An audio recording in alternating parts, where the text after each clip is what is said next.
الحمد لله رب العالمين والصلاة والسلام على سيد الأشرف الأنبياء والمرسلين أما بعد فأعوذ بالله من الشیطان الرجیم بسم اللہ الرحمن الرحیم۔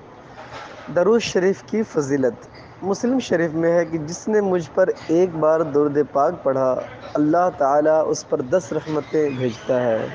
سبحان اللہ۔ صلو علی الحبیب صلی اللہ تعالیٰ علی محمد صلی اللہ علیہ وسلم۔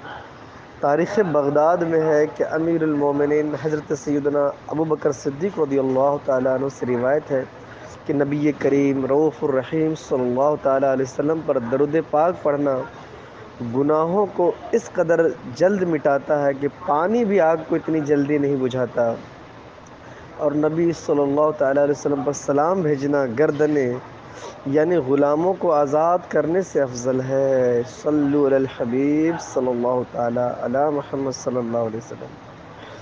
حضرت سیدنا ابو درداء رضی اللہ تعالیٰ عنہ سے روایت ہے کہ شفیع المذنبین رحمت للعالمین صلی اللہ تعالیٰ علیہ وسلم کا ارشاد دل نشین ہے، جس نے مجھ پر صبح اور شام 10 بار مرتبہ درود پاک پڑھا وہ قیامت کے دن میری شفاعت کو پائے گا۔ صلو علی الحبیب صلی اللہ تعالیٰ علی محمد صلی اللہ علیہ وآلہ وسلم۔ سرکار دو عالم صلی اللہ علیہ وسلم نے فرمایا کہ قیامت میں ہر موقع پر مجھ سے زیادہ قریب وہ شخص ہوگا جو مجھ پر کثرت سے درود پاک پڑھنے والا ہوگا۔ سبحان اللہ۔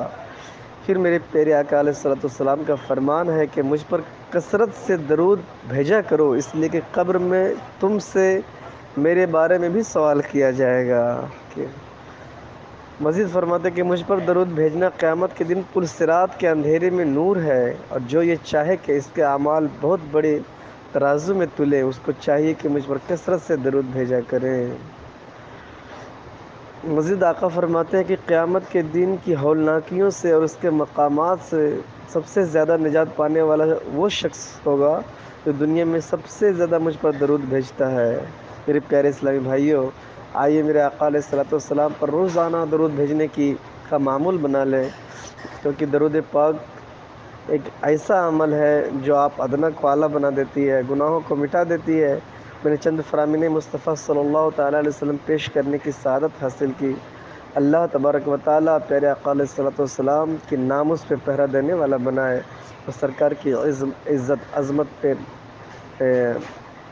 پہرا دینے والا بنائے، ان کی ناموس پہ مر مٹنے والا بنائے، اور اہدنا الصراط المستقیم پہ چلائے، اور سچا پکا عاشق رسول بنائے، سنتوں کا پیکر بنائے۔ آمین۔